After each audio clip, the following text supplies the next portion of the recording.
नौकरानी एक घर के लिए कितनी जरूरी होती है, आइए देखते हैं। अरे बहू, ये देख, सारा साबुन बर्तन में रह गया। ये नौकरानी कोई काम नहीं करती, गंदा काम करके चली जाती है और ढेर सारा पैसा ले जाती है। अरे मम्मी जी, उसने तो साफ किया ही था।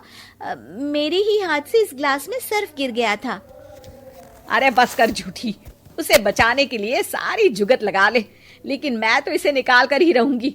हमारे जमाने में ना कोई नौकरानी थी और ना ही ये चिकने बर्तन। चूल्हे के जले बर्तनों को राख रगड़ कर साफ किया करती थी मैं। अरे माँ जी, मैं कहाँ बचा रही हूँ उसे।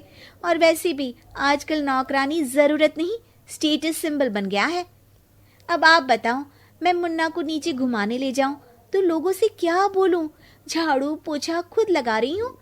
लोग सीधा यही पूछते हैं कि कौन सी नौकरानी काम कर रही है तेरे घर पर।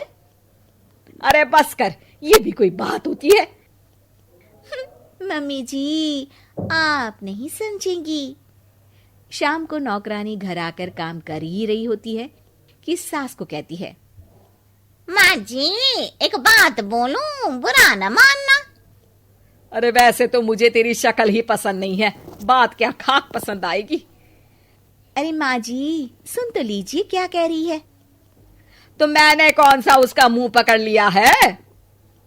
अरे माँ जी, वो लाल साड़ी पहनती हो ना, ना पहना करो। सास का गुस्सा अब तो 7वें आसमान पर होता है। अरे वाह जी वाह, क्यों ना पहना करूं? और तू होती कौन है ये बताने वाली कि मैं क्या पहनूं क्या ना पहनूं? अरे माँ जी, पूरी बात तो सुन लो, वो बोलना क्या चाह रही है। अरे बुरा न मानो आंटी जी। अरे कौन है आंटी? अपनी उम्र देखी है तूने? 2-4 साल ही छोटी होगी मुझसे और मुझे आंटी बोल रही है। बहू सर पर हाथ रख लेती है। अरे अच्छी खासी उम्र दराज हो और आंटी ना बोलूं? मैं तुम्हारी बहू से भी 4 साल छोटी हूँ। क्यों दीदी? बोलती भी क्या, एक तरफ सास यानी पति की माँ, तो दूसरी तरफ नौकरानी जिसके बिना घर का काम नहीं चल सकता।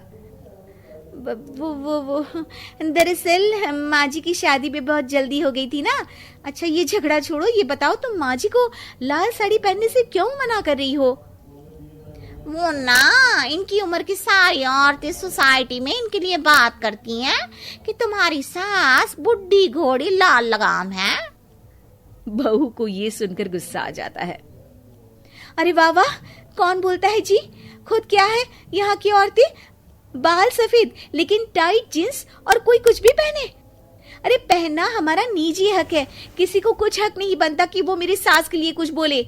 मैं आज ही जाकर माँ जी के लिए लाल जींस लेकर आऊंगी, फिर देखो कोई क्या बोलता है। अरे चुप लाल जींस। अरे सुन नौकरानी की बच्ची, जाकर बोल दे उन लोगों से कि उन लोगों की तरह मैं उड़ती नहीं फिरती हूँ घर बार छोड़कर। अपने बच्चों और नाती पोतों में मन लगाती हूँ, ना कि सारा दिन ताश के पत्तों में आंख गड़ाकर 3 पत्ती खेलूं। नौकरानी वहां से चली जाती है। वैसे बहू, नौकरानी के क्या फायदे हैं ये तो पता नहीं, लेकिन सबसे अच्छा तो ये कि पता चल जाता है कि कौन किसके लिए क्या बोल रहा है। सोसाइटी में तेरा नौकरानी रखने का इरादा बिल्कुल ठीक था। अगले दिन उन लोगों के घर की बेल बजती है। बहू दरवाजा खोलती है कि सामने कुछ औरतें खड़ी होती हैं। अरे बहू, कहाँ है तेरी सास? बुला जरा। अरे बहन जी, आप सारी एक साथ आइए आइए, कैसे आना हुआ? अरे 3 पत्ते खेलने आई हैं, क्यों खेलोगी? क्यों नहीं क्यों नहीं, वैसे भी बड़े दिन हो गए, एंटरटेनमेंट हुआ नहीं। बहू जा जाकर पकोड़े तो बना ला। अरे बस करिए, आगे कुछ पीछे कुछ। वैसे तो कहती है कि परिवार पर ध्यान देती है, हमारी तरह 3 पत्तियां नहीं खेलती। हमने कौन सा परिवार छोड़ दिया? सास सक पका जाती है। अब ये किसने कहा? मैं तो कहती हूँ कि मैं भी थोड़ा बाहर निकलूं। आपने ही तो कमला नौकरानी से ये सारी बात की थी। सास और बहू को अब सारी कहानी समझ आ जाती है कि सोसाइटी की औरतें क्यों भड़क रही हैं। माफ करिए आंटी, मैं छोटी हूँ, लेकिन फिर भी पहले तो आप लोगों ने माँ की लाल साड़ी का मजाक उड़ाया था ना। हाँ हाँ उड़ाया था, लेकिन उससे पहले तो तुम लोगों ने हमारी जीन्स के बारे में बात की थी। अरे क्यों ना पहने हम जीन्स, तुम्हारे पैसों की थोड़ी ना है। सास और बहू सर पकड़कर बैठ जाती है। देखा बहू, ये खेल कर गई तेरी नौकरानी, यहाँ की बात वहां तो वहां की बात यहाँ।